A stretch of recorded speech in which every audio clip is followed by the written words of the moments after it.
Cooper Flag has been the big prize of the 2025 NBA draft for as long as people have been talking about it, quite frankly.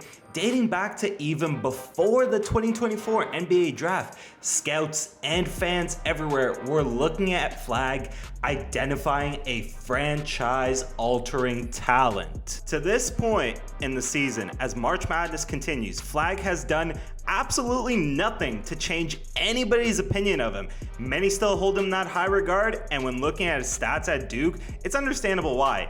Almost 19 points per game, 7.5 rebounds, 4.2 assists, 1.4 steals, 1.3 blocks, and some pretty healthy shooting splits with shooting almost 49% from the field, 36% from three. Flag has been sensational. He has been the clear leader for Duke. His versatility has shown all over the board, and teams everywhere in the upcoming draft have to be licking their chops to get a piece of this guy.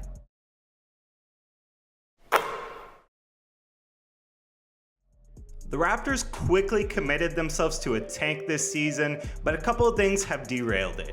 There was an obvious point in January where the Raptors looked like a much better team than the one that was sitting towards the bottom of the league. That resulted in wins, and that momentum has surfaced at times down the stretch of the season when the Raptors have been playing the easiest strength of schedule remaining in the entire NBA. While the Raptors are obviously a team that belongs firmly in the lottery this season, there is also enough talent on this roster that, given the opportunity, given the weak opponent, the Raptors have been capable of winning those games and effectively hurting their tank in the process. Raptors stars themselves obviously have no interest in tanking whatsoever. Scotty Barnes made as much clear in his loud statement not too long ago. However, the Raptors' clear practices of resting players down this weak stretch of their remaining schedule makes it obvious that management does want to see a high lottery pick here with the Raptors in the offseason. The Raptors currently have the 7th best odds to land the #1 pick, and they have a 31.9% chance of landing a top 4 pick. But what they really want at this point of the season is to climb above the 76ers and the Nets to firmly put themselves in the top 5. While there are a ton of talented players available in this year's draft, some of the very best, even if the Raptors aren't able to land Flag, sit near the top of this draft. Guys like Dylan Harper, guys like Ace Bailey, VJ Edgecombe. If the Raptors want to get their hands on one of those premier talents, they're gonna have to suck just a little bit harder.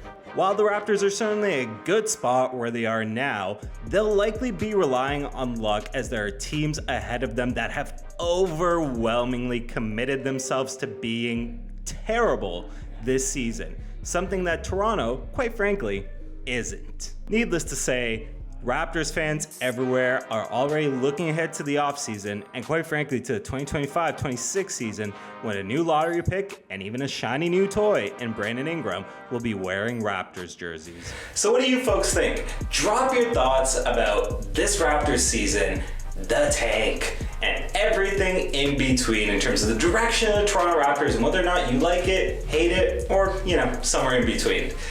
Folks, that's been me for the day. It's been JJ Buckets. Make sure you're leaving a like on the video. As always, goes a long way, helps out a ton. Really appreciate it. Subscribe to the channel if you're new here. Other than that, it's been a pleasure, everybody, and I will see you all next time.